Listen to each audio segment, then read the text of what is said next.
What is up, Comic Fam? Happy Mother's Day to all the moms out there, and welcome to the channel. This morning is a special episode of pre-weeks in. Haven't done this since my good friend Ryan had to stop doing as much content and everything. So I figure since tonight for At Weeks In, it is an all Doctor Strange and the Multiverse of Madness spoiler special. I would go live in this opportunity that I have this morning to do the regular Sunday night show and actually review some comics, hang out with the community, and all that good stuff. So before we get into any of that, check this out.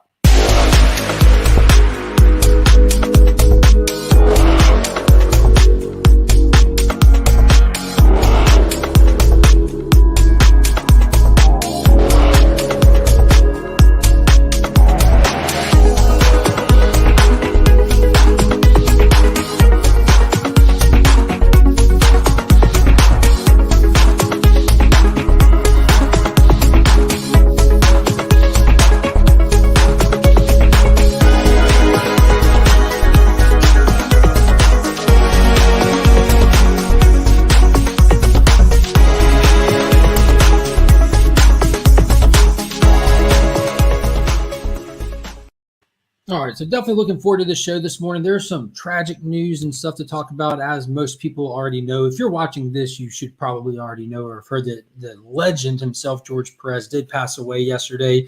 Definitely going to touch on that. Hearts go out to his family and all of his fans everywhere. Somebody like him has touched so many lives in so many different ways and is leaving such an impact on this community. It's a true loss. And they also want to touch on comics. Obviously, I want to review the things that we picked up this week and talk about Free Comic Book Day, which was yesterday. And if anybody is a glutton for punishment, I'm definitely down to talk on Moon Knight a little bit. Don't want to waste any more of my life on that show. But real quick, give a huge shout out to the channel sponsors. Be sure to hit up BigTimeCollectibles.com and don't miss out on any of the heat they are slinging constantly. And if you need anything cleaned or pressed, be sure to hit up Justin Comics on Instagram. If you use that promo code We Are Legion, you can take advantage of the special offer that he's running right now. When I tell you he's one of the nicest, most accessible guys on the planet, you just don't know. But I'll tell you somebody who does know, and that is my good friend John, a.k.a. Coco Loves Chevy. Tell him about it. Man, let me tell you something, man. First of all, happy Mother's Day to Mrs. Legion and all the other mothers out there. But Justin Comics, man, happy Mother's Day to your mother. She should be proud of the man that you have become, the man that you are becoming, and you're so great to work with. And I want to thank you so much for all that you've done to help my comic collection. Oh, awesome. I definitely appreciate the kind words. Let's bring in another strong man with an even stronger woman behind him, carrying him every step of the way. My main man with pots and pans, Ryan, the new guy himself. What is happening? Oh, my boy, Ryan. Hey, Finally, what's man. up? Welcome to your show.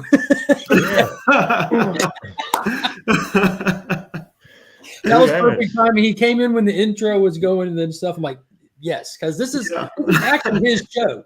Like, that's why I made sure to mention before he got here. This is actually Ryan's show I'm doing.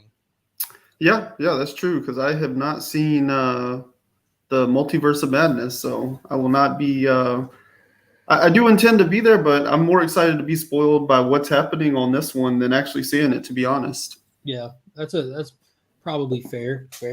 How has your week's been, guys? I do want to let's start off with Free Comic Book Day, because that's such an event that so many people have fun with. It's something that the whole family typically gets to get involved with in a lot of cases. I know mine did. And did y'all get a chance to go out and enjoy it, or take your kids, or do you try to plan on catching any of the leftovers, or how'd that day go for y'all? Well, actually, for me, I'm kind of, it's not fair to say disappointed, because I had a great day. I had to work 9 to 2 yesterday, and then my mom and my dad are going to do Mother's Day with my dad's mom today. So instead, yesterday afternoon, we got together. So I had a good time with the family and everything, but, meeting in between and everything with drive time and all that, it pretty much ate up my whole day. So I did not make it out. And I even saw a post that the actor that plays the Gold Ranger in Dino Fury was at a shop here in Houston, like signing books and shaking hands and stuff. And I really wanted to go meet him just because, and I was not able to make it out at all. So, yeah, I'll be picking up the Free Comic Book Day books that are left over this week, but I did not make it out to grab anything myself. if there's anything that you two are specifically looking for that you didn't find, let me know, and I'll attempt to look here. With Augusta is rich with comic books, so I'm in a very fortunate place to be a comic book fan. Always have been my whole life. So there's a good chance. I know, Ryan, you're more of an indie guy, so there's a good chance if you can't find them there, I should be able to come across them here. And big shout out to Hoarder's Hide. That's dedication. Listening from the That's real dedication. Yeah. Coco, what about you? How did your Saturday go for Free Comics? Oh man, my Saturday was blessed because I spent it with my family, but I didn't, like me and you've discussed before, my LCS out here, we have like one, unless I go about 30-40 minutes away, but they're just not the type of LCS that are very welcoming. So I do not support them. Yeah, I do not support them. So I wasn't able to grab any of those. But I know that there's a lot of families, a lot of kids and stuff that have been grabbing these books. So I'm very happy for that. Yeah. Well, if there's any of them that you saw on the list that you were looking forward to or wanted to get, I know you're a Spider-Man Venom fan. There was one of those, and a little prelude book to the Avengers Eternals X-Men Judgment Day came out, and that's actually a first appearance of Blade's daughter. I forget her name. I looked in the book and saw it and everything. Oh yeah, I've seen it. There was a bunch of stuff on it. What is up, TJ? Good morning. Good morning.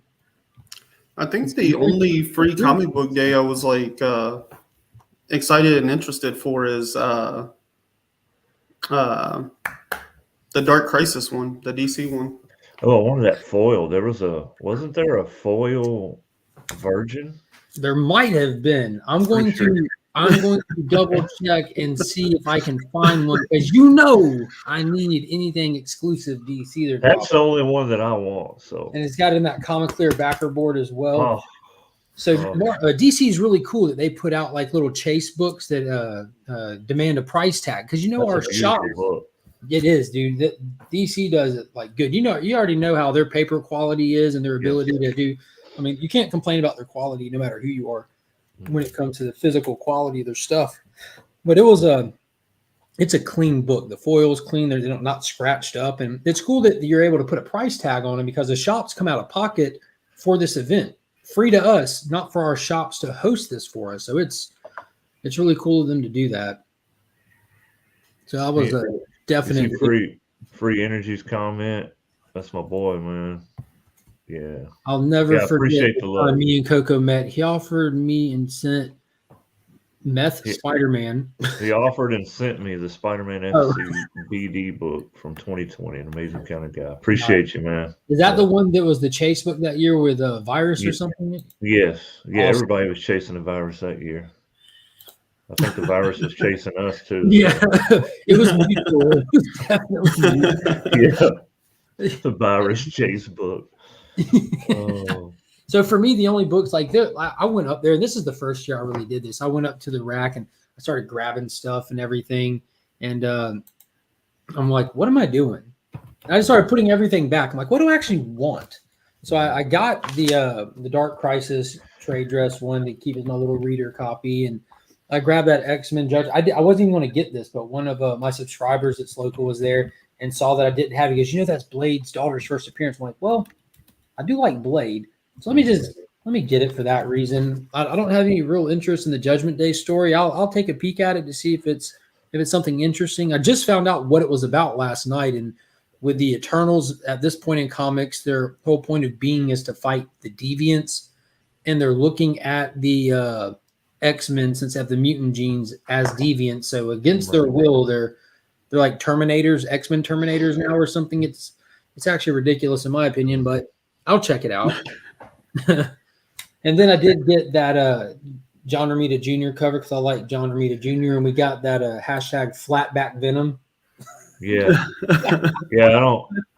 That's why I wasn't really chasing that. Oh my gosh. That's funny. I don't know what happened to Venom there, but I don't know. But one thing that's really cool is the Augusta Book Exchange, my LCS that my pool is at and everything. Every year for any kind of event, Paul always opens up his doors to all the local creatives, whether it be writers, artists, children book stuff. There's people there that draw like manga and make like enamel stuff out of, and make tattoos and stickers, and just whatever. So there's like a giant space in his store where it's just nothing but creatives there. And I was able to pick up some stuff from them. One of them that did a children's book, he was doing sketches for people, and we got one done for Finn, and he wanted him to draw our dog. And he goes, well, I've never met your dog. What kind of dog is it? He says, it's a wiener dog. He's like, so he drew him a superhero version of our wiener dog. And That is so dope. Oh, it nice. is. It's really cool. And then there was a guy there that had been working on his own book for years that I'd met a long time ago and got the first couple issues off of him. He even goes to Heroes Con and stuff, but he had the collected volume of his 5-issue series, and I picked up the trade paperback for it. It's called Wolverine. It's like a Western-esque book with werewolves and stuff and mystic arts and all that. It's actually really cool. His art style is wild. I really like it. What's funny is I even from 2013, I even have a one of his art prints that he drew of the Hulk up in the man cave. So it was great to be able to support him on that level and everything. And my wife picked up some children's book stuff and all that. And then at the other shop, they had the actress who played Batgirl, not on the TV show with Adam West and Burt Ward, but after the show, Adam and Burt would tour and like do like little stage things and public performances and all that. So she was actually the one that toured with them because Yvonne Craig, who played on the show, was not interested in doing that. So we were able to meet her at the other shop, which my daughter and my wife thought was super cool. And that is cool. Finn was just over there knocking over stuff and playing with Transformers all the time. He says, hey, and he moves on. But for me, what was awesome is Chuck Brown was there. Ryan, you should know who Chuck Brown is. Yes, sir. The creator of Bitterroot, as well as the current writer for Aquaman. So my whole family loves Aquaman. My wife really loves him thanks to Jason Momoa. Yeah, my wife too. Soccer Mom Wet. And then Finn likes him because the daggum movie is fantastic. It's bright, it's colorful, it's action-packed. It's just and even Monkey has sea creatures. I mean, and Monkey actually likes him from the Snyder Cut. So my whole family likes him for different reasons. But it was cool. So he had all these prints, and I let Finn pick one out, and we got Finn. He picked out Black Manta and got it signed to Finn. So Finn has an art print collection, like from like Crane and different creators and stuff when we meet him. And I had to get this one because it's got my boy Jackson right there on the cover on the front. And then they were buy two get one, so I ended up with this one as well from the 80-page giant that they did recently. But yeah, I got all those signed. It was a really fun day, man. The family had a blast. It was just really cool. Yeah, that's amazing, man. Sounds like a good time. Ryan, when's the last time you had a good time? It's been a while. I know, man. I miss you because like I'm used to seeing you with Legion all the time, and then or Burke, and then we haven't seen you. You went MIA. Yeah, but I know your life's been busy. Yeah. Here's a valid question. So JR's Flatback Venom versus Rob Liefeld's Marshmallow Chest Captain America, who'd win? I think that's like what happens when an unstoppable force meets an immovable object. That's a s'mores, isn't it? Oh yeah, that's right. We hit when those two forces meet, we eat. That's what happens. Yeah. I only grabbed 4 free comic book days since that was all that interests me. Some people look like they had one of each. I like Jason Momoa for different reasons too. Whoa, it's the hair. That's all. Certainly not the chin. I get the prints to go with the statues. I'm sure my wife would appreciate that. We're still, I'm still in the process of what's it called? Sabotaging her day with that statue. She does not know it's here. She has no clue it's here, Scott. She wasn't here when it showed up. I've got it hidden. I'm waiting for the time to kind of. Yeah, I just hope she's not watching this. Oh, don't worry. She doesn't watch my content. Okay, good. True supporter. Yeah. So I'm glad that it sounds like most people I've talked to was able to enjoy the day yesterday. The ones that were really out to get anything, And Dave, so I did see your comments in the section, your comment in the chat, Dave. So I'll definitely check on that book for you, my man. We went and seen the Multiverse of Madness. So me and my best buddy and my wife, we went and seen it. I tried to take my grandson, but they had some kind of birthday party, so. I saw it as well, and I'll be saving all I my. fell asleep a little bit. So Hey, dude, not even joking. I did too. I don't think it was because the movie like lacked or anything. I was just kind of tired, you know. yeah, And it also that's like scary. I still unwinding. feel guilty about. I passed out the first time I watched the first Spider-Man movie when Willem Dafoe was in his house for the first time, talking to the voices in his head, and he was like looking at the painting and stuff. I remember nodding out in that scene, not because that scene was boring, but I was just all the time. So theaters are too comfortable these days with recliners and. Yeah, dude, you can just, totally sprawl out. This is what I've wanted my whole life. Just a room with no children, no one poking me, and no one's needing me. My brain just shuts down. Mm-hmm. CX11 Bravo, good morning, good morning. I didn't get to go to Free Comic Book Day and dig through bins. I got to dig through a dumpster, though. Oh, nice. That was cool. Dude, you'd be surprised what people throw away. No comics, though. Sadness. No, I actually used to watch a lot of like picking and finding kind of content and stuff and seeing where people go dumpster diving and then just like sell the items. A lot of electronic stores or places like Tractor Supply Store throwing away actual like lawn equipment and stuff that no one could understand why they would do it. Yeah. Well, just look at all the food that they throw away that could feed, like, from the restaurants and stuff. So, it's. Well, was that so Tiger King? That's how he fed all of his cats. To Walmart, to their spoiled. That's how he fed his employees too. Yeah. Oh. The pizza shop. That's right. That was where he got the toppings for his pizza. Yep. That was a strange character. Yeah. Absolutely. Real quick, you want to show off what books you picked up this week, Coco? Yeah, man. Big shout out to Locks. Pops. Comic. I forget the damn Pops name. Addict. Yeah, Pops Addict, which is Mark's dad. Huge shout out, man. The books come in beautiful. Came in really fast. So these are actually newspaper inserts, correct, Mark? Yes, sir. And it's just in the Augusta Chronicle here locally. I don't know if they were everywhere. So look, it's like the full comic, though, isn't it? I know they're story out of it. Yeah, I know they have multiple pages. They're really thin, beautiful though, because I get to have some of the original artwork without the original artwork price. Yes, and some of those are like really like that. That's not a cheap book to get. Just to read the story or to have a cool display copy. No, and I'm actually going to put these up on my wall and like make a whole montage of them. Just beautiful.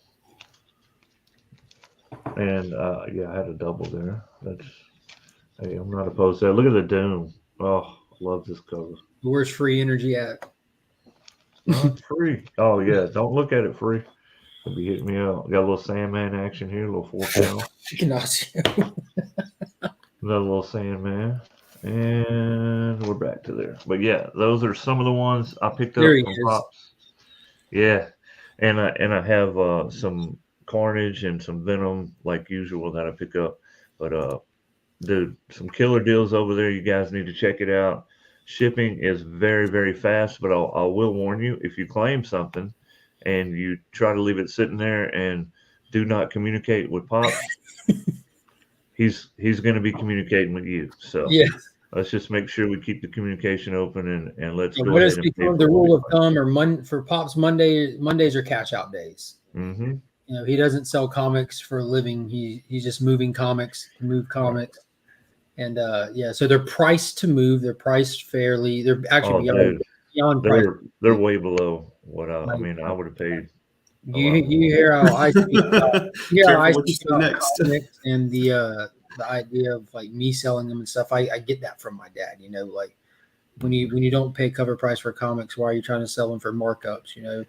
See whatever they're worth. If you're trying to move comics, look at what people are selling them for and then undercut them. As long as you're not losing money, you're making money. Right. And I'm just getting things off there from my PC. I'm trying to fill some runs, looking at some new content from books that I've never seen before. So you'll find some things on there. I'm pretty sure he has something for everybody. Now, and also, if you're somebody who does like to buy comics because you like to sell comics and use comics to support your comic habit, that's awesome. And everything on Pop's Attic has meat left on the bone. It's priced for you as well. The whole point of us putting them there is to sell them, not to let them sit there. So they're priced to sell. So feel free to go take a look. The link to the Instagram where I sell all these is in the description to all my videos. So be sure to check it out. Man, you guys are so supportive. I wasn't digging through the dumpster by choice. You weirdos. Liz accidentally threw her prescription glasses away. That's funny. That is hilarious. Oh my God.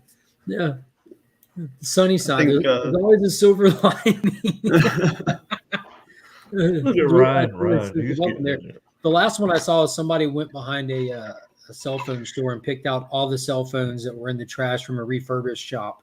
And they took them to one of those EcoSmart machines and like the double doors that like where you can stores. sell them or whatever. Yeah, and they put them in there and they made like over $1,500 just from like I mean the only time consuming part is having to do one phone at a time, and a lot of them the batteries were dead. But as long as it's $1,500, I'll do it. Yeah, that's $1,500 for a day's worth of work. That ain't bad, no matter how you look at it.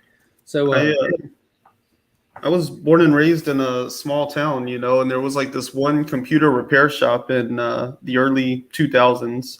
So if you had any computer problems, you went there, but they were like gouging people like crazy. They bring out a brand new computer and they're like, I don't know, it doesn't act right. And they would like, oh yeah, your motherboard's bad. Like you got to get a new one. They throw a brand new motherboard out. So like when I was like 16, 17, man, like me and my friends, we would go to the dumpster out back at night, pull out all those good components, build all kinds of computers and sell them to people. Nice. You go like look in the one ads and stuff, and people are like looking for computers to run their business. They're not trying to spend a lot. And so you just like build a crap computer out of all these like thrown away pieces and then sell it to them for a couple $100 that it costs you nothing to build. It's good money in there. Yeah. Flash right now. Googling my nearest phone store now. The best part was standing in the dumpster watching her inspect her glasses to confirm they were hers.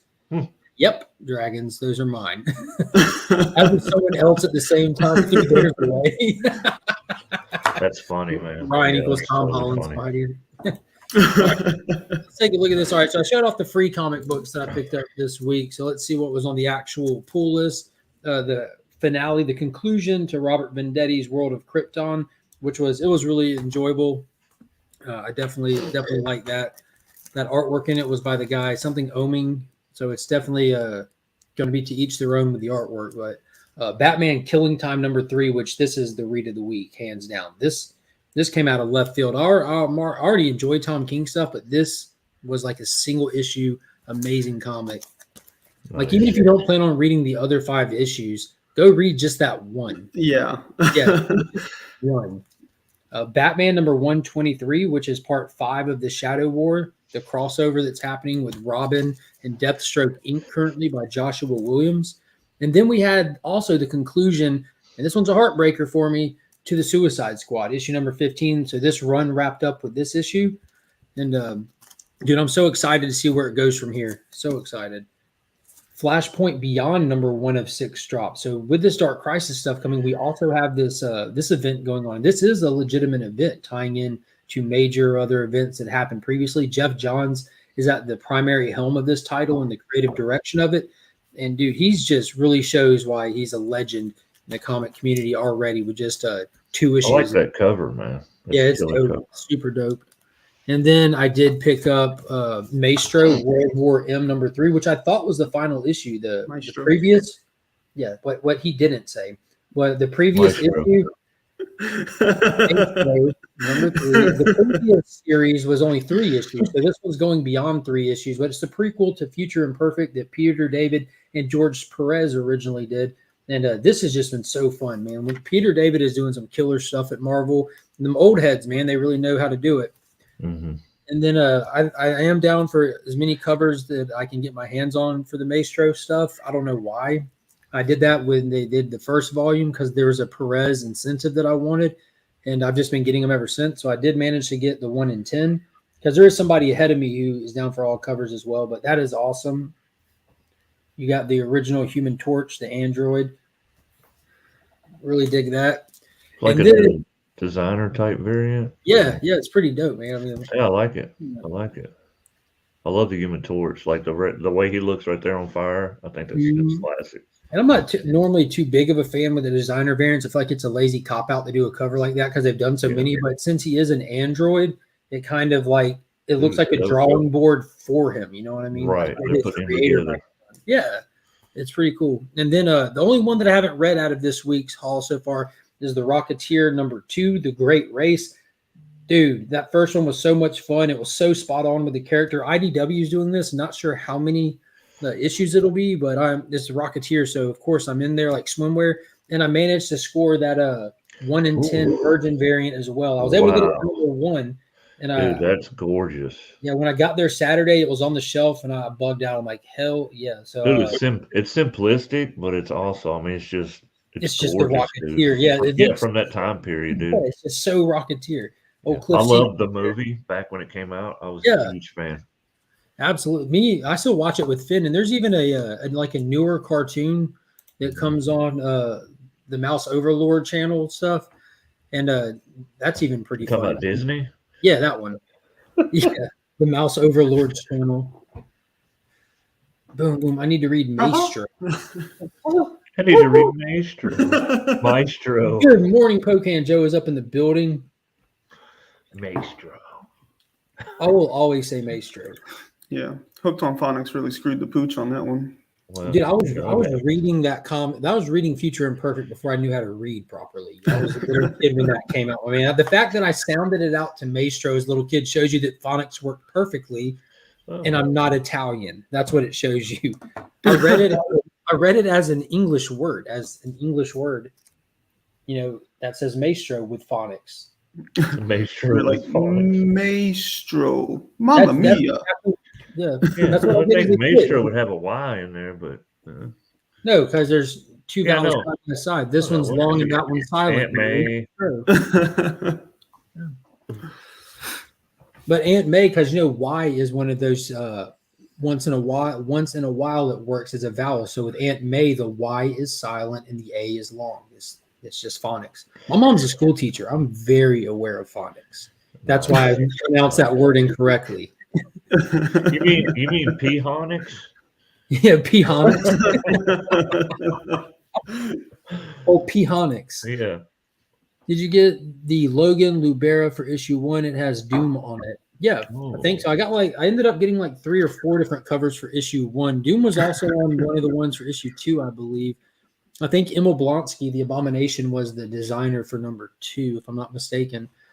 But yeah, Marvel is out here double dipping, writing current stories and old stories for those who want. Dude, speaking of that, I'm actually super excited about that. So Peter David has gone back and revisited Maestro, and he's telling a prequel to a story from the early 90s. So It's the original writer on it, writing in the style. So it's so on brand with that time era. If like that's the kind of stuff that you miss, like you have that content now. And I think Marvel is realizing, maybe they're realizing, or maybe they're just doing a gimmick, that people long for that. Not everybody is into the style of modern comics. It's just not for everyone. So coming up here soon, we're getting a Genis Vell Captain Marvel series. So for those who don't know, Genis is Mar-Vell's son. The original, the real Captain Marvel, the one that they completely crapped on in the movie and turned it into Annette Bening, and she was just a scientist and wasn't this legendary character in Marvel mythos. But his son, because he has kids out there, was first introduced in Silver Surfer Annual. And he was awesome. I was a big fan of him as a kid because he was like bound to Rick Jones and had these nega bands where they could switch places and stuff and everything. Well, they're doing that story. And I think it's Peter David that's going to be writing it, who did the runs back in the 90s. So they're bringing more 90s stuff back with original writers. And to top it all off, I just saw this announcement today where they're also doing the new Fantastic Four with my man Hulk, Ghost Rider, Wolverine, and Spider-Man. So I'm all over this as well. Well, I like it because it's more of a classic looking cover. I like that. Yeah, so they're going back, revisiting the past and telling a story. Before he even turned green, huh? No, he went back to gray and stuff. Like it was. I know there's just so many gray, green, red. And they're doing the Silver Surfer Rebirth miniseries right now with Ron Lynn and Ron Mars that literally is the original writers from their era, and this story takes place during their era. So Marvel's found this gimmick of just telling 90s stories with 90s creators that take place in the 90s. Like the Lethal Protector that Flash by Night Comics talking about. Yeah, Wolverine patch. Yeah, I see it. Okay, cool. Yeah, it's really good stuff.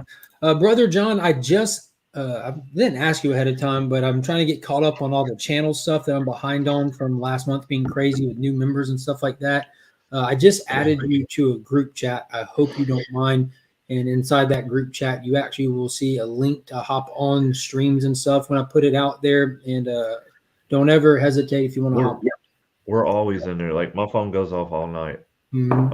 I never even put it on silent. It's just And all Legion. There's more than one. Yeah. I know. They limit you, so I've got like multiple. Mm-hmm. Here we go. Wolverine patch. Yeah, that's another one. Yeah. Mm-hmm. Yeah. There's so many Wolverine things going on right now, but yeah. So I don't know if I want to get down and like break down all of these things or not, but this was dope. It was just a lead. It's just a lead into a big fight. This was kind of like a chiller issue where we did find out that Maestro's right-hand man for all of this, even back in the day, is actually Toro, the android Human Torch's sidekick from back in the day. Like, you know, not Johnny Storm Human Torch. He was like the third one, but it's Toro. That was a cool reveal. And we got Emma Blonsky just kind of throwing the towel in on life because it is the post-apocalyptic future and going out on the suicide mission toward Maestro. And then Submariner shows up. Maestro killed his wife and kid in the last issue, so he went and got like a giant shark man thing. Yeah. The Imperious Rex, and he took off to attack Maestro, and that's where it left us with a cliffhanger. So nice, pretty good cool, action. Man. Yeah, it was a good action issue. Yeah. Brian, have you read anything this week, or had a chance to dip into Substack, or what you got going on? Yeah, a bit of all the above, but yeah, I've read a lot of books this week. I've also read a lot of Substack stuff. But well, okay, one book I didn't hear y'all mention is Twig, Scotty Young, Kyle Strong. Yeah, I read it digital. Yeah, that book is it's got a lot of potential. It didn't get into any of the real adventure in this first issue, but it introduced us to the world, and there's a lot to be explored in the world. Kind of reminds me of like for children though. Like this is for, in my opinion, this issue is meant for parents to sit down with kids to read comics. I feel like it's a little dark for kids that you would sit down to read with. Maybe like PG-13 and up, I would say. I definitely feel like it's going to get a little darker as things progress. Well, but I know then if this is not intended for younger kids to read with their parents, Scotty Young's a horrible writer. I'm just going to throw that out there. That writing was god awful if that was intended for anybody over the age of 8. I mean, it's a lot of throwback, you know. So it reminds me a lot of like the Dark Crystal and a lot of like 80s adventure films and stuff like story that. Vibes, stuff. Yeah, I've seen. And then like the dynamic between the two like lead characters remind me a lot of like Banjo-Kazooie and like N64 adventure games. Oh, don't try to pander to me. N64. I'm back in. Yeah, I don't think this issue was that dark, but I felt like there was a lot of stuff that kind of like indicates it's going to get a little bit darker, a little more mature. We did have some death and everything in it, but if we think back to our childhoods, even the stuff for kids, like the ones that you mentioned, like death doesn't mean violence. You know, it doesn't mean not appropriate for kids. Like death is just a part of things sometimes, like with a Neverending Story, when the horse dies and stuff, like it's traumatic, but it's done in a way like where you're seeing a hero's journey and stuff, you know. But what got me is there are certain scenes like the repetitive dialogue of running late, and the importance of being on time. Like this is a lesson for children, even though a lot of adults probably need to hear it these days as well. But then when it reminded me of Alice in Wonderland in that sense. Yeah. When you stop and spend an entire page on what is cooking.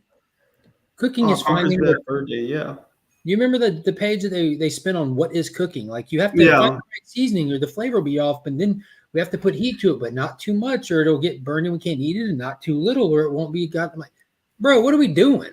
Well, that lesson spoke more to me. So everything I cook is either burnt or turned to mush. So I really do feel like this is intended for kids 8-year-old and up. I can definitely, like, there was nothing about it that I would be uncomfortable reading it with Finn at all. And to be honest with you, I don't really have a drive to read it without that that aspect to it. The visuals in it were amazing. Like that page that when they were just traveling, it was going panel by panel. There's this one panel that I saw. I'm like, dude, I want to know more about this world. And it was when you saw like those turtle-like creatures sitting on all the rocks for as far as the eye can see, and it was like a bluish magenta color. I'm like, dude, this is visually super cool. Yeah, and that was my biggest takeaway from it, was like there wasn't a ton to this issue. Like I said, it just kind of like introduced us to the world, but the world that it seeded, I was like, I don't see myself being like a diehard fan of it, but I do want to continue the adventure, because once they get into the adventure and we're like exploring the world, I think there's going to be a lot there to explore. Hopefully, hopefully they don't let us down on that end of it. But yeah, there was so many like little tidbits in the visuals and stuff that's just like, I want to go there. I want to see that. I want to explore those things. So I think it'll be fun to go through each week or each month. I'll let Ryan answer this. Also, did they go in the mouth and out the butt? Yes. Most definitely. Could have been the ear. So there's like a never-ending story. The big rock creature. They in the beginning, little character Twig and his little goopy starfish companion have to get up and go start their first day of their job. This new job that they're taking over, because Twig's father passed away unexpectedly, so he's having to step into his father's footsteps without full training, but having just had conversations with his dad. He's like the most qualified for the job with the little bit of knowledge he has. So this requires him going and meeting like the Great Mountain, basically. It's a sentient mountain with a face, a mouth, and he opens his mouth and puts his tongue out, and they have to walk into his mouth, where it's like an entire world in there. You have miners. It's a mountain. He doesn't have miners, open mouth. Exactly. So they go in there to go get this gem that's in there, that they have to take this gem and take it to a waysayer or something like that. It's somebody who's supposed to look at it and be able to interpret whatever message or magic and tell them where their journey is going to take them. And everyone will take you on a different like magical journey, basically. So his little companion, when they leave the mountain, says, wait a minute, we just went in its mouth, removed a stone from its belly, and left out its... And then, so you got jokes in there and stuff. It was pretty funny. Yeah. I think the cooking versus the question is a lesson of following one's passion versus taking an expected job to go your own way, believe. I don't know if Scotty Young's that deep, to be honest with you. I like Scotty Young's work so much, I steal it every time I do sidewalk chalk art. Fantastic. You should take some pictures of that and share it and tag everyone but Scotty. Miners, Coco. Miners. Oh, yeah. I'm sorry, man. It's early. It's early, man. It's early. Yeah, I've also been reading his Untold Tales of I Hate Fairyland, the Fluff the World thing. That one's been pretty good, too. Is that paper or digital? Substack, digital. Basically, like Gert from I Hate Fairyland, like she's come into the real world, and so like she goes and she breaks into Scotty Young's house and tries to find out like how he knows everything about her and stuff, and it was pretty cool. And then at the end of it, like they send him, she goes back to I Hate Fairyland, so that's where the last issue ended. So it's pretty cool though, like seeing her interact with the real world, and like she still has like all the weird like censored language and stuff. People are like, what are you saying? What's going on? But she looks like like an ex meth head or something in the real world, because she's a cartoon character. I've never read I Hate Fairyland, so I can't compare it to that. But this stuff he's doing on Substack, kind of like same style with he's working with like different artists on it and stuff though. And I've never read Middle West, but I hear it's good. Yeah, that's the one with the kid and the tornado and all that, right? I assume. I really don't know anything about it. My buddy Brent read that, and it's been a while since I talked to him about it. We just got like father issues and stuff like that. And like his anger, his emotions drive this physical storm and everything. It sounded interesting. And I didn't read that one with the I always forget the name of it, the haunted house, the girl that's stuck in the sentient house or something. The me you love in the dark. Yeah. Yeah. I did hear at one point in the issue, like she actually like has sex with the house in some form or fashion or something, that it got really weird. Yes, Scott, he certainly did.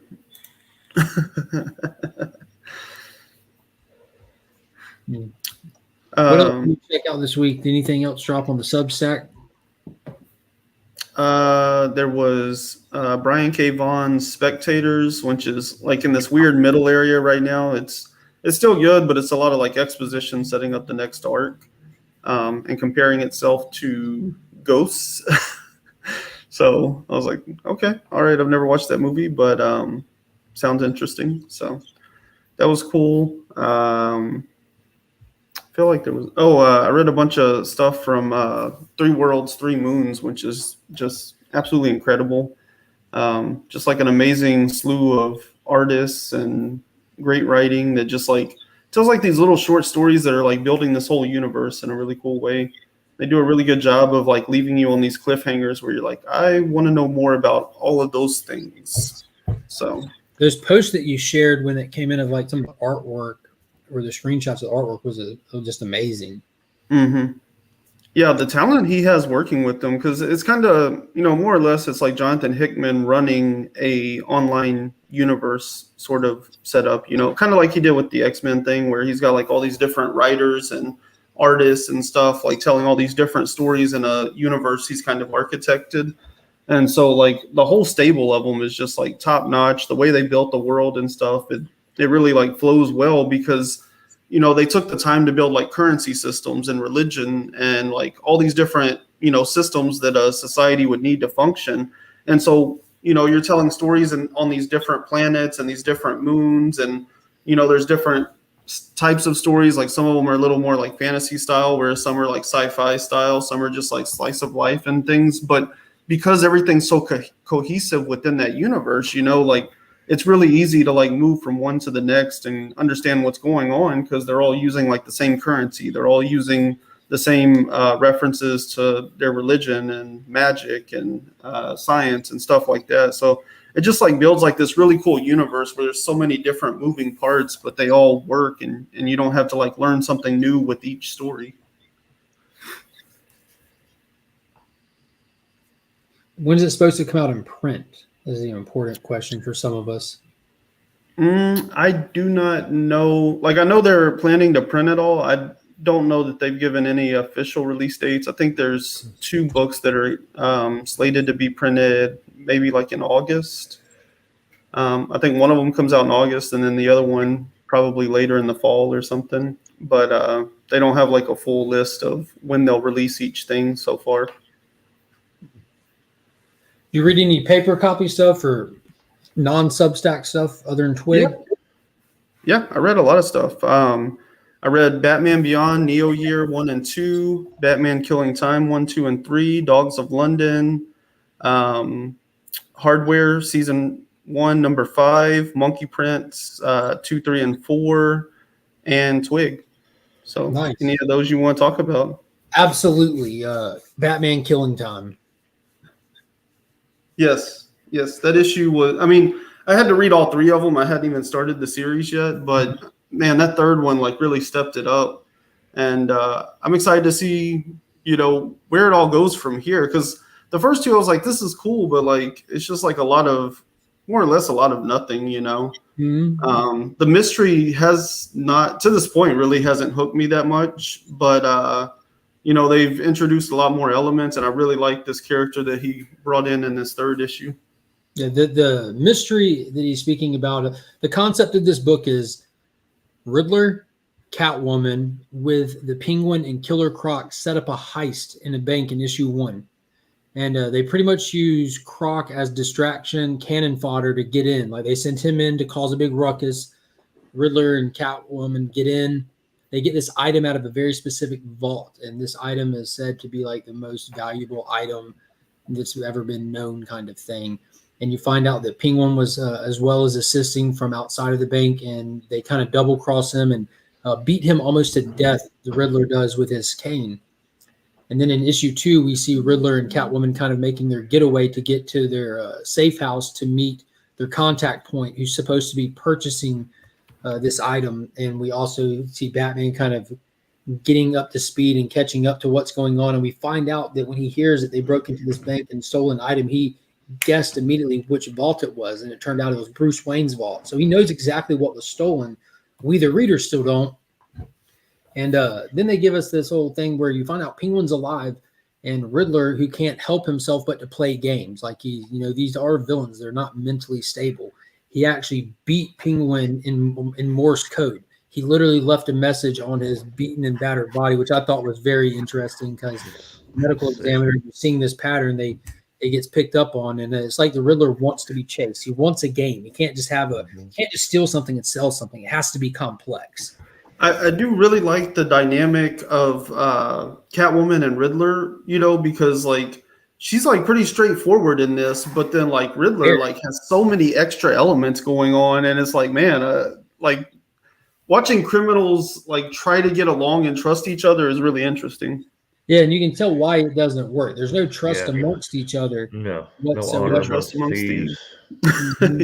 And so Penguin in his hospital bed, he sets out. And now we're at issue 3 where Batman has an idea where they're at. He's on the way. So like it's kind of a race against the clock. They're waiting on their contact person. Batman's trying to get there while they're there. And Penguin makes a phone call to a man at his house called the Help. And this is what makes this book so interesting and so good. This character right here called simply the Help. He's drawn as an older gentleman. It's like Penguin's Alfred, business-like. He's very happy to assist with anything that you need. And he's definitely a big fan of execution over retrieval.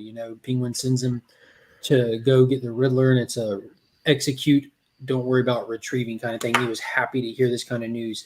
So he pretty much gets to the house before their contact person does. Riddler and Catwoman hear the door knock, assume it's their contact person. So Riddler goes and opens the door, and the Help is standing there with his cane, which much like Penguin, kind of on brand with his umbrellas, is able to fire a shot out of it. He shoots the Riddler square in the center of his body. Catwoman freaks out. Batman happens to get there. Killing Joke style. Yes. And then Batman gets her at this point. So that immediately sends Batman and the Help head on. And this is where it gets even more interesting because the Help is just seated in Batman lore. Like he's calling out all the masters of martial arts that have trained at any point in Batman's history, from Richard Dragon to Ra's al Ghul to Madame Shiva, like all of them. Batman's coming at him. He can't even touch him. He's like, oh, fantastic. That's Madame Shiva. I actually showed her how to do that. And then he just nails Batman.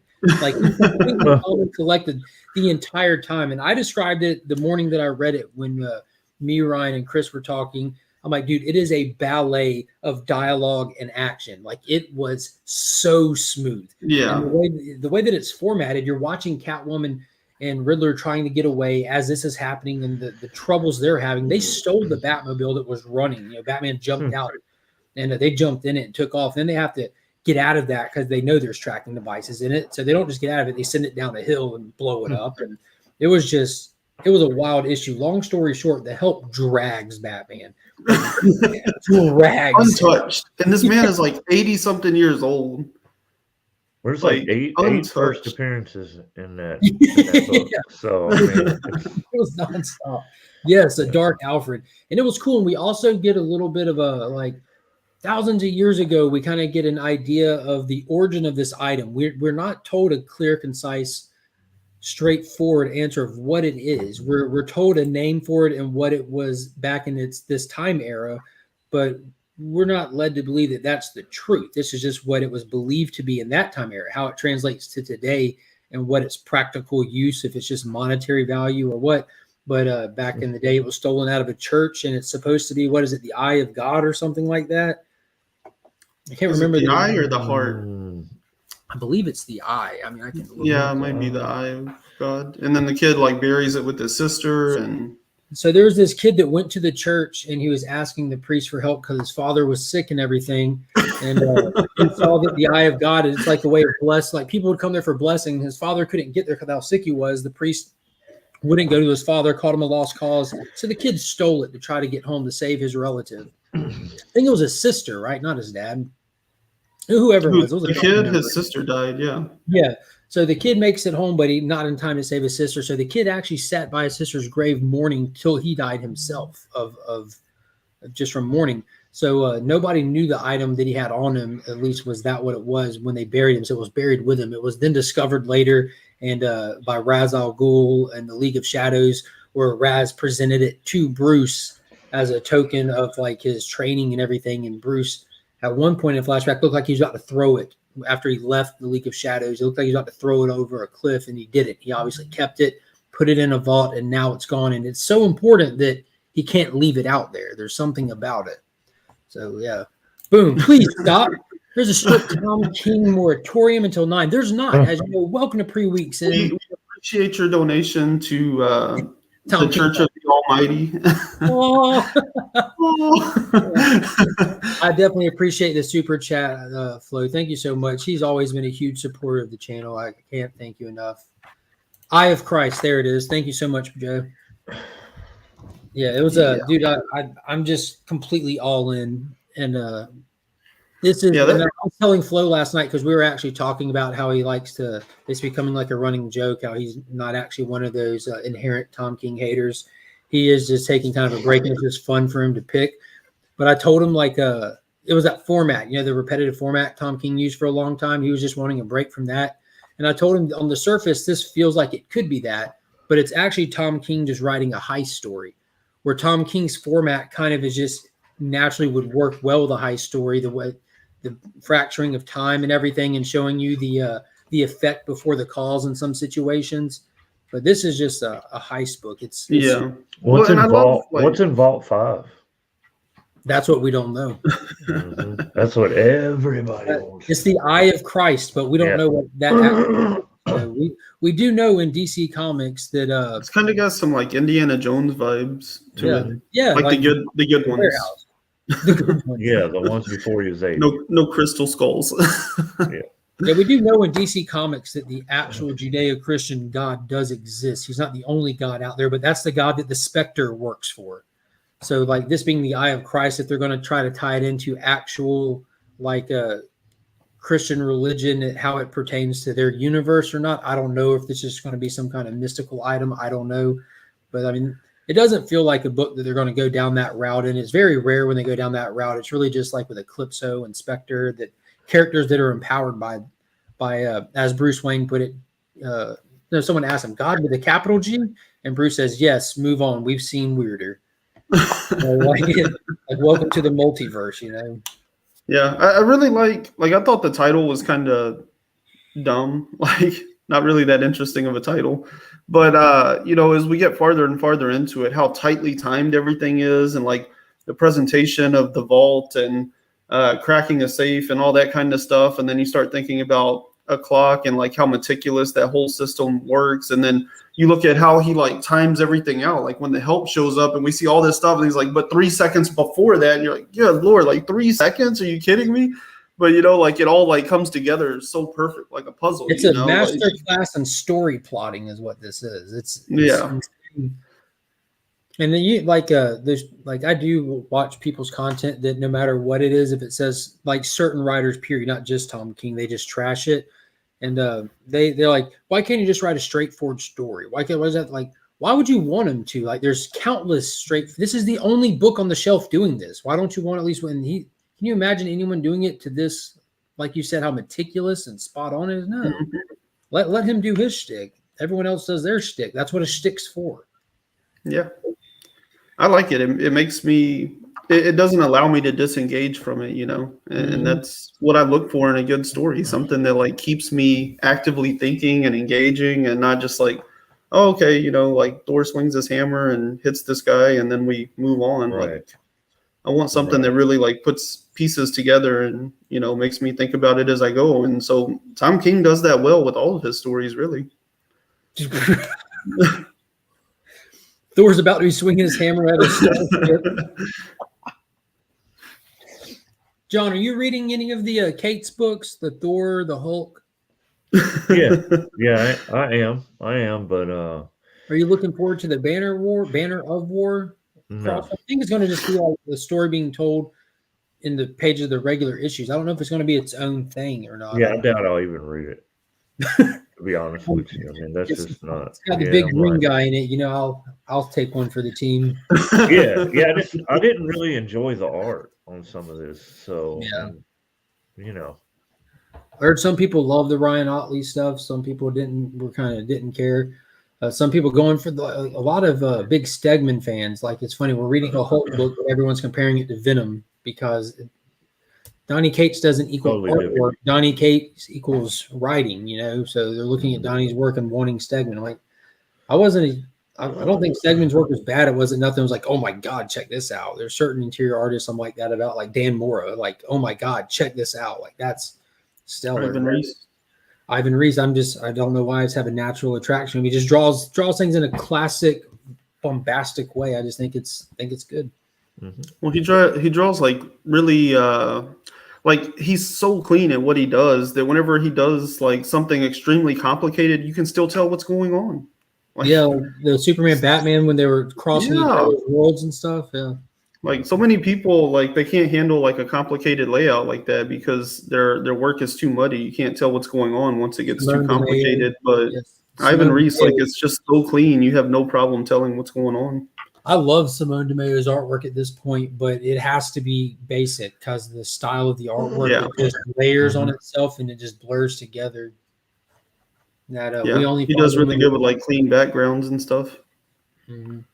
And it's crazy to see how far Dan Moore has come because if you look at the Power Rangers TMNT crossover, you can't tell what you're looking at in so many of the action scenes. The big problem is like all the bad guys look the same from the Foot Clan. They're all just Shredder's ninjas in the same outfits and stuff. But the action was just, I don't know. He's tightened up so much moving over to superheroes. It's wild. Yeah. What else we got that we can chit chat? Just review books, but I don't necessarily want to do that. Flashpoint Beyond was awesome. That issue 0 is still like light years better than issue 1. This was really this felt like an issue 1 where issue 0 felt like it could have been in the middle of the series. Watching Thomas Wayne kidnap Barry Allen and inadvertently kill him horrifically. But this issue, the fallout of that, it looked like it was Aquaman's assassins that stopped Thomas Wayne from being able to recreate the Flash and inadvertently killing Barry. So he went after Aquaman because back in this world where he woke up, Aquaman is still alive, Wonder Woman's still alive, and they're still in the middle of their war. And so he went after Arthur to get some answers, and Arthur's like, dude, it wasn't me. And he freed up Wonder Woman in the process of this. So Wonder Woman ends up killing Aquaman, and Thomas got played the whole time because while he's doing this, someone blew up his casino. That's all there really was. So it felt like they were just trying to clean up Flashpoint story stuff that would be bleeding over, like with Arthur and Wonder Woman's war. That was part of the Flashpoint storyline. That's not going to be part of this Beyond storyline. So it was just a good way of just bookending what could be loose ends. So I'm excited for the next issue to get into it. We do get shown that the events in this Flashpoint world are not the only parts of the story. The main Earth, our Batman, is still investigating the multiverse, how they tease that in issue 0 with him with the chalkboard with 5G averted written on it. She will return to the team and bring back the society with the Justice League, which Jeff Johns is a huge JSA fan, has been teasing their return for so long, and it's just driving me nuts. We were shown multiple movie accurate Batmobiles previously. We got shown the Tumbler in this one. He has Dr. Manhattan's watch. That's what he was after in that last little snippet. We see that he has it.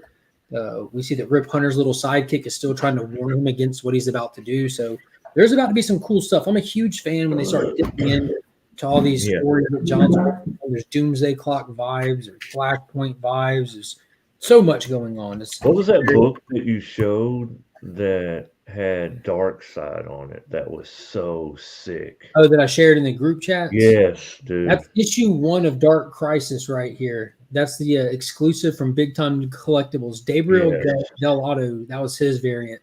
That insane. Insane, dude. I was like, man, Big Time Collectibles, dude, leave me alone. Dude, they're killing me, man. Just killer art.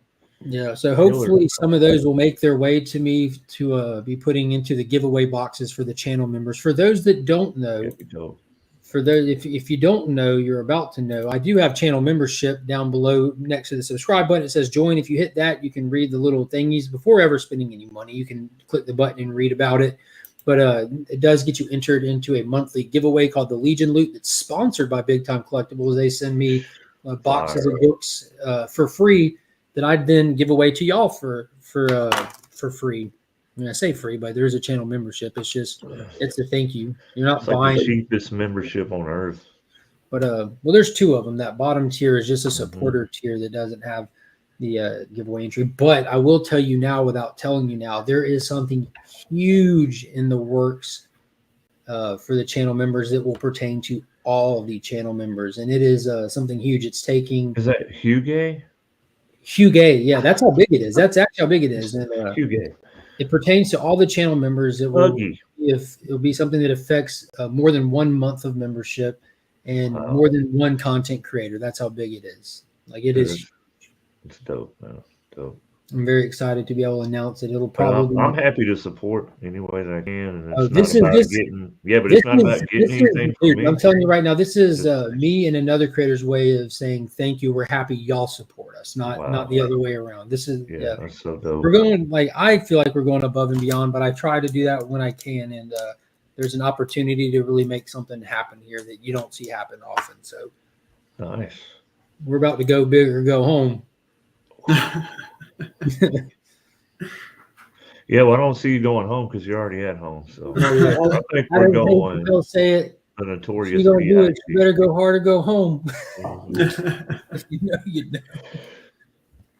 Good gosh. Oh, X11 Bravo says still needs to see the Batman. I definitely recommend.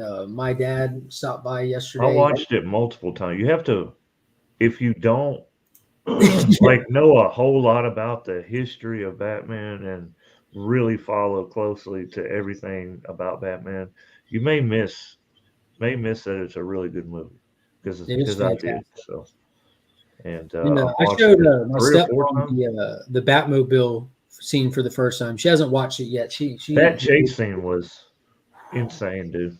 And that's kind of like how you're talking about. The more you know about Batman's history, the more stuff you'll actually like catch, but it's not required at all. It doesn't take away from the experience. But the intro to the Batmobile, if you're a fan of the Adam West show, every time they get in the Batmobile, he says atomic battery to power, turbines to speed, and Robin's activating the Batmobile, and you hear it wind up, then the flames kick on. Matt Reeves did that exact thing without saying those words. Like the first time you just hear the atomic battery turn on and it whines, woo, and everyone's like, what the heck? Then the engine fires up, the turbines of speed, the fire comes shooting out, and it's just sitting there idling. You're like, oh my God. The level of detail without taking you out of anything, it's all there. Loved it. In a world where Marvel had quality shows and movies, that's not when we exist in. This year, DC is totally winning with the Batman.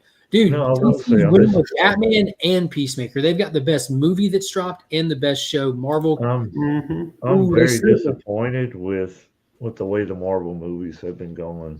Like, I don't know if I'm getting burnout on them or I'm just not finding the joy that I once had with them. I think it's a little of both, to be honest. Definitely. Because it's so oversaturated and I can pretty much remember when we got one comic book movie a year, maybe one from each company, and each movie was an event, and now it's okay, this is the second one for this year, this is the third one, it's like getting kind of, I don't even know if burnout is the right phrase. It's just not exciting anymore.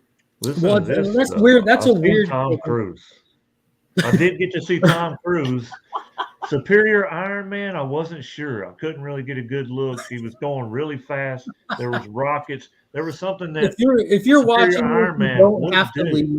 He is just messing with you. Superior Iron Man would do this by putting out those flares.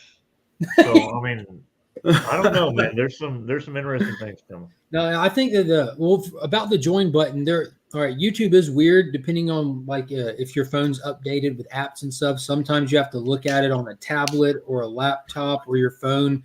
Depending on which one you're on and not seeing it on, you can always check the other one if you're looking for it. I do get messages from people like that a lot that it's not showing on their device that they're using currently.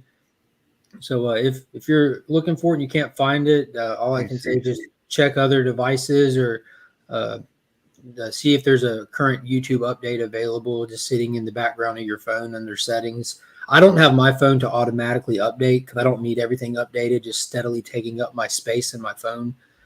I'm pretty sure you got to be on the PC, though, to actually join the membership because, I don't know, I haven't had good luck with the phone thing, but I just do it on PC. Steve said it's in the description of the video. Oh yeah, it's on my phone, but not on the iPad. Cool. Awesome. Oh, okay, cool.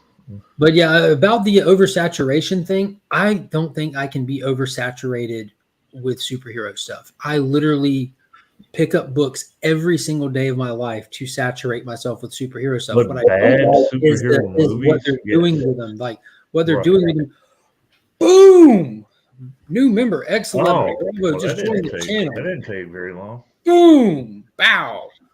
Welcome to the Legion. Look, everybody slow down. We got to slow down before New So channel I can- member. Before we make this Yeah. man too rich. no, Definitely there's too appreciate many it. new channel The, members. I'm trying to get X7 that Bravo. OG prize. We saved you a seat right over here. Yeah, I'm trying to get whatever he's talking about the other content creator are going to do for the people that have been supporting him. So let's slow down, channel members. No, I'm just Oh, kidding. just wait. Well, definitely was liking think the that- odds. Yeah. Oh no. I'm gonna Open a box and it's John Jang. Oh, thank you, Legion. This is freaking awesome. Holy You gonna cow. pop out a birthday cake? Yeah. I was like, dude. John Jang in a box, man. We could sell this. That would be hilarious. Yeah. At least if you have a pop out cutout. Yeah. Yeah, just like one of those. I just stand next to him. That'd be awesome. Speaking of Jane, dude, he's dropped a bunch of sweet covers recently. Oh my God, he's a Big Terminator. One just dropped. He has 2 exclusives. The Closet? listed at MegaCon. Yeah, The Closet just dropped. A House of Slaughter just dropped. And I gotta he- admit though, that's disturbing. That one, The the closet, Closet? man. yeah, That's dude, it looks scary like it looking. reminded me of Signs, like with the aliens. Oh God, yes, yeah. And then Mel he has Gibson. one for the recount. It's the recount has a subtitle, but he's got one like a dude in like a full on assault suit, but with like a crazy clown mask on. And then the other one from I'm a big Megatron was a Recount. Homelander, where he's like coming up out of the water, but his reflection on the water is a skeleton. Yeah, Skull. Yeah. Yeah, I'm that's some like, cool stuff. Dude, it was a wicked. Back to the kind of the disassociating myself with Marvel, like whether I want to or not, is just starting to have that feeling. I think a lot of it has to do with just the direction that they're taking stuff. Like I was talking about a little bit last night on the banter. I don't for 1 second expect the television and film material to be a 100% accurate representation of the comics. It's an interpretation of them. But I feel like the farther they get away from most things, not all things, but most things about the characters, it's not a choice. I find myself disassociating with it. I don't feel as attached to it. Example, Superman and Lois is so original, but the essence of Superman, the way he acts, the way he operates, his core values that he's moving through his world with are not different. So it feels true to the character, like you're just seeing new material about him for the first time, but it's still Superman. And then with a lot of stuff that Marvel's doing, using Thor as a great example, they've completely rewritten Thor and everything about him other than his look and very his name. strange. Yeah, other than look and his name, he's unidentifiable as Thor to me. Like I can tell that Chris Hemsworth is a great visual casting fit. The outfits look fantastic, but nothing about what he does, says, or acts makes me feel like this is Thor. Since Infinity War, when he showed back up to the battle in Wakanda and screamed, "Bring me Thanos," and took to the sky. I'm like, there's I the thought guy. that was awesome. Yeah. Yeah, like that was wild.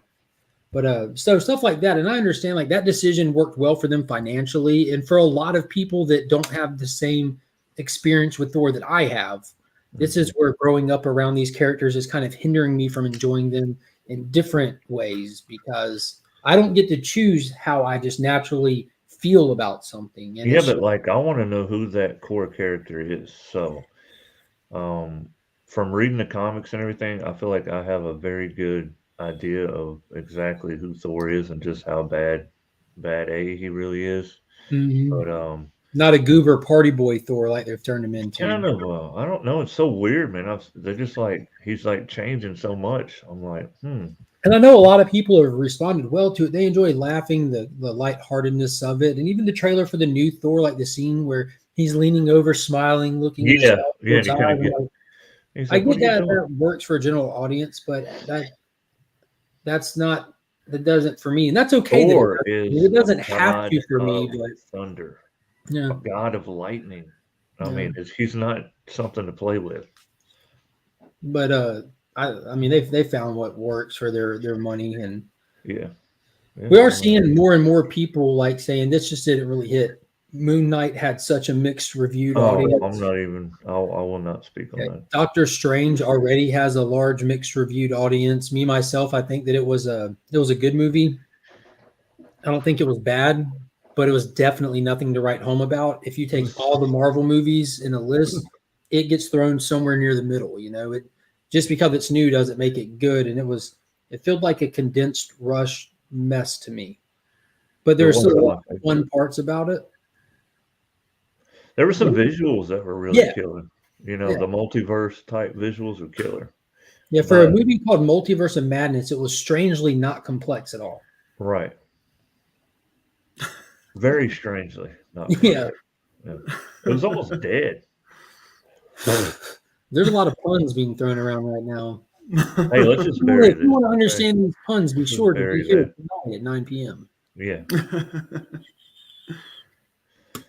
Yeah, definitely some. I would say that Doctor Strange is worth watching. Like, you won't regret your time watching it. I would not say that about Eternals or Carnage or Moon Knight, but Doctor Strange is definitely worth watching. Yeah, we're on the same wavelength with everything you just said. I agree.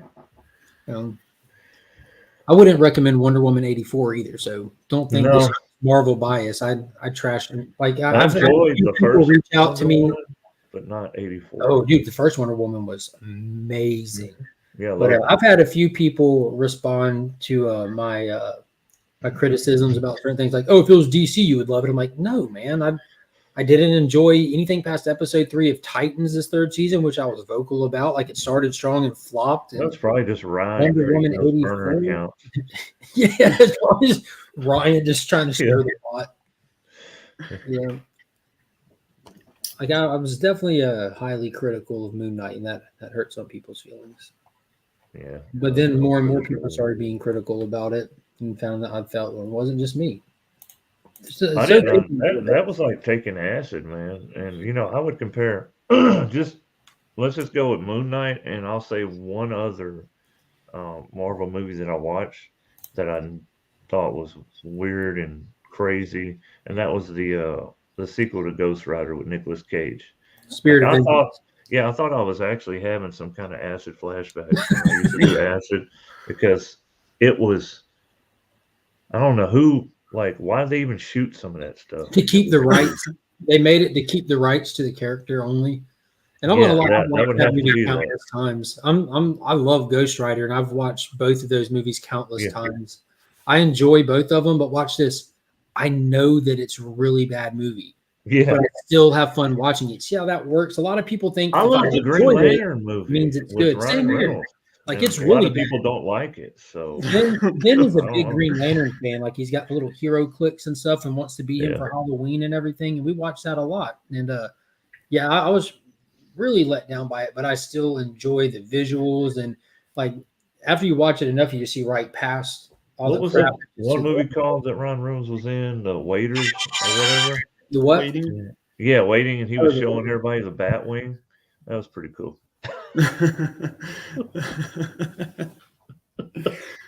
I mean, I survived Green Lantern, so I take credit for that. Ghost Rider, I made it all the way to the part in the first movie where he jumps his motorcycle and wrecks, and CGI destroys in real time. And I was like, yeah, I'm turning this off. So now I didn't. That's about as far as I made it on that. The second one, I was like, I really thought like I was just hallucinating or something, because I was like, man, this can't be happening. And my wife was like, what is this you're watching? You sick? No, I'm like, no, I swear this is Marvel. I mean, Ghost Rider had a huge hurdle to overcome with Nicolas Cage being in it in the first place. But if you can move past that and actually watch the movie, it's still not good. It's still not watchable. So, yeah, that was you're like when he was shaking his head, and it was freaking me out, man. I was like, dude, I don't know, man. I've seen some of this stuff before, but it wasn't on the TV. But I really enjoy the, like the new Venom run. I'm kind of still up in the air, man. I don't know. Is that After the one that that Al last, Ewing's doing? yeah, and Ram V. I'm only up in there because of Dylan. Like I'm not sure if he's going to be the hero that everybody's thinking he may become, or if he's ultimately going to become the villain. And I guess it's always great that you have those two sides. That you never know if that character is going to become the hero that you're wanting him to be, or if he's going to miss the mark and he's going to become the villain. Which character Ultimately. y'all talking about? And then Dylan Brock, the new Venom. I haven't really gotten on board with it. Not saying that it's a bad series, just saying that there's a lot of questions that need to be answered, and I don't know if they're answering those questions. So I really like Rom V a lot, but I really don't like the split writing on it. Like I was wondering how that would go. Me too. It definitely feels like split writing. It's like let's every issue go pulled a different direction. So I backed out after a few because I'm not diehard on keeping up with a lot of these things that Marvel is doing. I think I didn't even start it, and Rom V is pretty much a guaranteed sell. So yeah, I'm excited for his upcoming projects at DC. He's doing a black labeled series for Aquaman.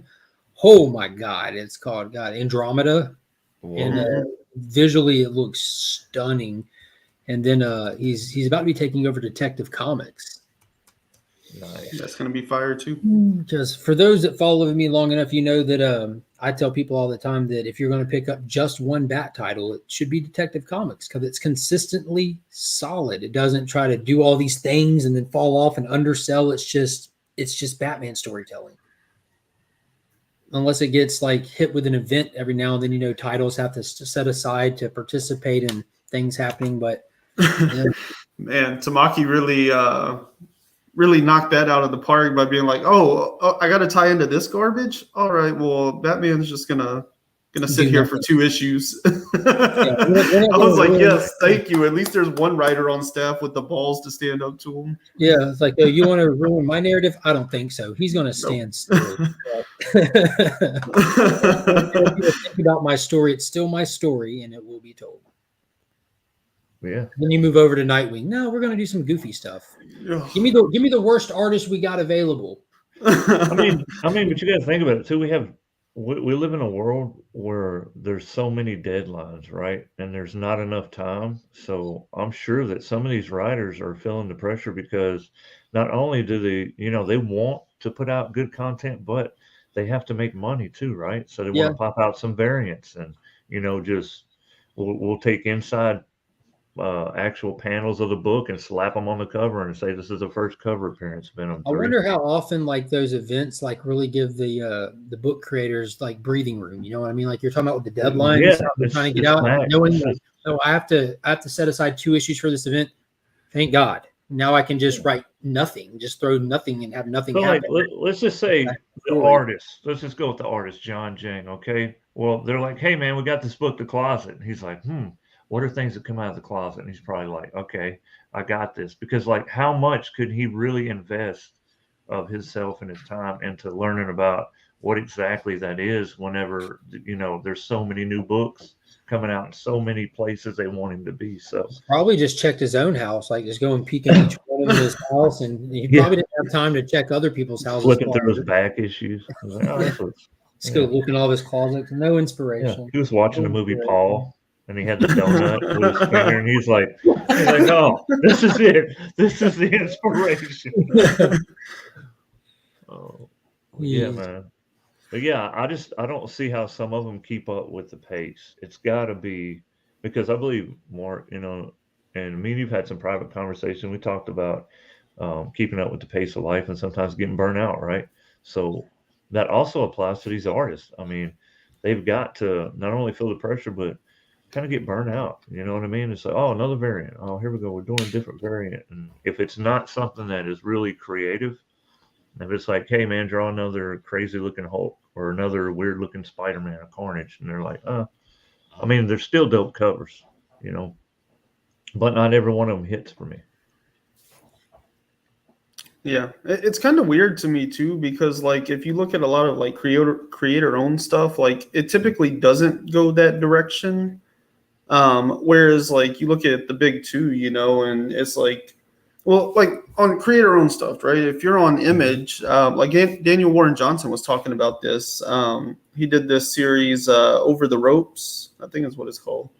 But it's basically like a wrestling comic, but it's creator owned. It's through Image. So he's like, yeah, like my wife and I, like we just stashed cash for like 2 years straight, because on Image you don't get paid. Like you make the book and then you make money back as it sells. And so in that situation, like he needed money to live on while he created the book. But then you look at DC, like they're paying you for turning in the project. You don't get paid more money if it sells well, and you don't get paid less money if it doesn't sell well. Like they're. So to me, it makes no sense that they are pushing debt. Like they should be like, hey, in a year, we're going to release this title called this, and this is what it's going to be, and give the creative team a whole year to like put it together and have it in the can before they even release it. But you see all these delays because they like want to tell you, hey, in 3 months, we need to start releasing this brand new series that we just came up with. Do a power bomb. That's what it's called. Yeah, do a power bomb. I was close, right? Yeah. But like it's weird to me that like this creator-owned stuff, they don't really seem to have nearly as many problems with deadlines, and like you don't see nearly as many delays and stuff. But then you go over to like DC, they could be paying these creators and giving them more than enough time to like put the book together, but instead it's like they're always getting delays because they're pushing against every deadline. Yeah. Yeah, I mean, and people got to be working on more than one project too. Yeah. And I guess sometimes maybe you take on too many projects, and we do. I mean, you see a lot of artists seem to do like 1 to 2 books at a time or whatever. Maybe 3 if they're really pushing it. But writers, they're writing a lot of times like 5 different series at a time. Mm-hmm. Well, digital art has really helped. Mm-hmm. It's really helped be able to speed up the process and these variants and everything. So, but speaking of Daniel Warren Johnson, his brand new series is coming out this coming Tuesday. I'm really excited for it. Jurassic League, 6-issue miniseries where he's going to take the Justice League, some dinosaurs, and make rock and roll emotional magic out of them. And on top of that, he will be at Heroes Con this year. As of right now, he will be at Heroes Con. Those lists of guests come and go. Planning ahead isn't always too easy. Mm-hmm. But yeah, I'm excited. Ignacio de Meglia. Nice. I'm working on 3 projects currently, and 8, and 3 of those are books. Well, what are the other 5? Covers. Covers are on books. Prints. Could be housing. Prints are not on books. Yeah, housing. He's painting on walls. There's no telling, man. There's no telling. Like, that's where my wife really helps me, as far as she can juggle a lot of stuff. Just being, my partner. She can take a lot of the load off me sometimes. Well, I'm not. Jesus, where's this going? Can you tell us more? Tell us more. No, cut. All right, well, I did just get off the phone with my mom. She's about to be getting here, and I'm about to be doing some Mother's Day hanging out and chilling with her and everything. We've been going for about an hour and a half, and I appreciate you guys hopping on this morning. Most definitely get out there, read Killing Time with Flo. And Ryan, guys, tonight at 9 o'clock. Brother. Great to see tonight you at too, man. Yeah, Doctor Strange spoiler-filled review. I'm also giving away the Legion loot from last month tonight. I'm going to grab that and put it together. So if you're a channel member that's entered to win that monthly Legion loot box, that giveaway will be happening tonight. And I appreciate everybody popping in. And until next time, as always, I'm Mark, but we are Legion.